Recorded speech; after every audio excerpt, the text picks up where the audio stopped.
Hello, everyone. Derek Taylor here. My book was American Teenager by Nico Lang. It follows the journeys of 8 different teens in 7 families. So, in the first chapter, it's about Wyatt, a teenage trans boy growing up in South Dakota who dances ballet and enjoys ASL. It also discusses the anxieties that come with Wyatt not being in control of his identity at school and how lonely he feels, and also accentuates his family's strong commitment to traditions and to each other. It also follows his mom's path of becoming a transgender advocate and the good that she's done with her transformation project. Also, there is an LGBTQIA plus community called Watertown Love in South Dakota that has helped with finding connections with people with similar experiences, as well as going to a summer camp in New Hampshire. And so it's helped him find hope to find more ways to feel comfortable expressing himself. And something that caught me off guard a bit was how coming out as trans in 4th grade to his class, it went over really well, but over time, many of those friends turned against him as he got older, so that had to be difficult. So a way that this might affect my teaching is that Wyatt had expressed preferring to be about just anywhere other than school, and that it felt isolating and polarizing for him. So my mission for a student like Wyatt would be to make my classroom as accommodating as possible, to be inclusive and promote free expression. The next chapter followed Rydian and his frustrations with the delays due to the legal changes to be able to get top surgery before the end of the school year. Rydian is in Birmingham, Alabama. So Alabama, something that was new to me about that, about the legal changes in Alabama, is that the restrictions on gender-affirming surgery was to the age of 19. So even though it's often worded as restricting minors, they included 18-year-olds in that. So Rydian was going to have to wait a whole extra year as a result of that legislation and the confusion that his doctor experienced. But anyway, that chapter followed his school. So I also was unaware of specific gender-affirming schools. And his school taught the safety of being vulnerable, and Rydian was thriving there. And his charter school that he was going to experienced many difficulties with the state of Alabama to even get a chance to open. Rydian's mother, Mara, she worried about him and had a lot of physiological effects that had her passing out at times, and she had to monitor her blood sugar on top of it as a result of a gastric bypass surgery. And she was just really worried about Rydian's happiness and safety, and she described the concept known as the Gringola's perspective of being too narrow for use in daily life, and so she was learning to reprogram what she knew out of love. And it's also about the uncertainty of what the future brings, but there is still hope. and I can use exercises like the one that Mr. Evans from the gender affirming charter school, what he used to help the students warm up, and like I could use that to help the students warm up with me and with each other, create a more effective classroom in that way. The next chapter was about Micah.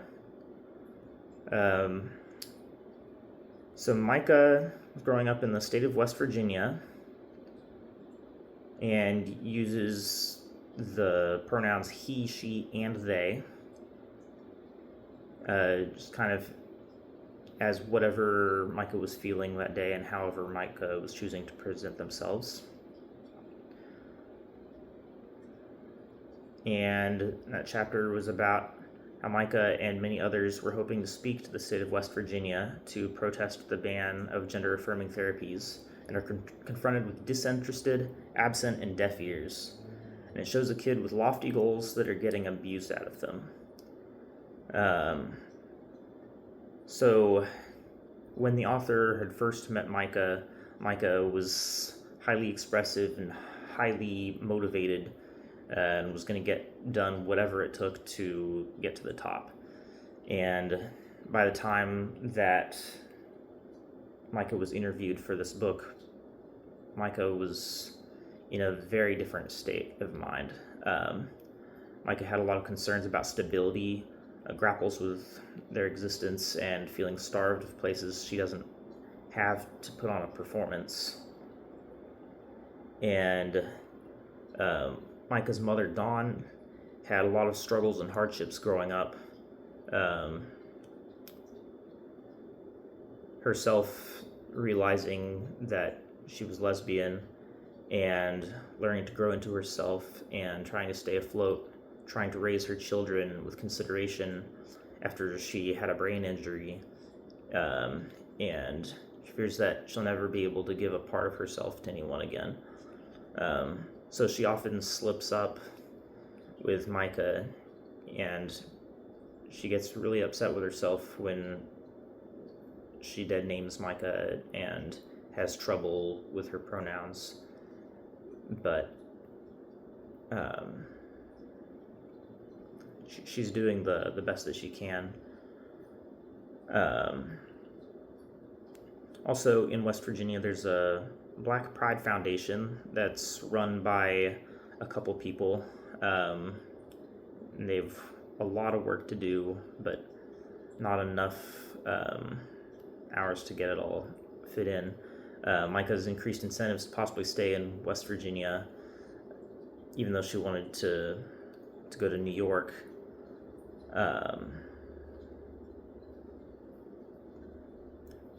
Basically, Micah's finding ways of seeing that there might be something worth staying for. It's disheartening that so many states have been passing the same kind of laws in ignorance and confusion, because just like Alabama, West Virginia was passing the same kind of laws. So in my teaching for a student like Micah, who craves consistency, I would do my best to make our schedule and activities predictable. I would try to give him an opportunity to shine. The fourth chapter followed Ruby. Ruby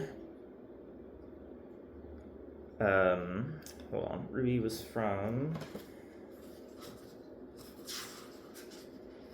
Ruby's from Houston, Texas. So unlike the experiences of many others, Ruby experienced a lot of support in her church community. It was very welcoming to trans people, and there were hardly any changes with the congregation at all. So her dedication to her family, faith, and complicated decisions has it's given her a lot of hope at a time when she's really coming out of a time when she was not hopeful. She's having experiences with a boy from school that she never thought she would have. someone that truly listens. In her past, she wrestled with suicidal ideation and masking her identity, and she was always an affectionate person when she was younger, and shied away from that as she started experiencing this gender dysphoria. But upon coming out, she became that affectionate person again. And Ruby's mom traveled to Austin, to the state capital of Texas, to advocate for LGBTQIA+ rights. And the section follows the love that everyone has for Ruby and her impending uncertainties. She's content to stay living in the moment. And for a student like Ruby, I would show an interest in something she likes, such as fashion, demonstrating that her hobbies are just as normal as anyone else's. The next chapter was about Clint. So Clint, being from the state of Illinois, Clint was growing up Muslim, and it started off with praying with his father during Ramadan, and he just wants to live a private life as himself, immersed in nature. He's not very interested in being an advocate. Something about Clint's situation growing up in Illinois is that he actually was able to get top surgery around the age of 16. So he's feeling much more liberated after that. Before that, Clint was always really shy and always wanted to hide. And Clint became really out there and very expressive, a little brash sometimes, even.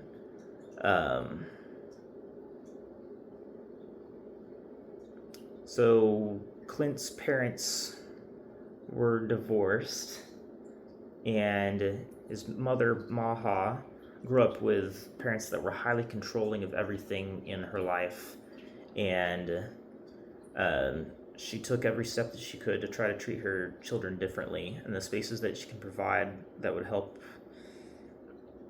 helped her when she was their age. So their family has gone through many changes, and despite a lot of things coming to an end, Clint is hoping to leave. So Clint can be an environmentalist and save the national parks. Their family enjoys the time they have together, and in my teaching, it would be of utmost importance to address him by his original name, particularly in front of others, because Clint had particular disgust for how he felt he had to present his life before. The next chapter is about Augie and Jack, and it navigates the tumultuous lives of siblings as they help each other feel less alone on their journeys. So their mom is on a quest to stabilize their living situation, away from all the abuse that they've been dealing with. Their mom had endured a lot of abuse from their dad, and then she got into another abusive relationship, and that they ended up homeless as a result. And Jack is lamenting her relationship with her mother and pondering ethics and beliefs, while Augie experiences a gender identity that's neither masculine nor feminine, but identifies with horror as her form of identity expression, and she's always taking care of others first.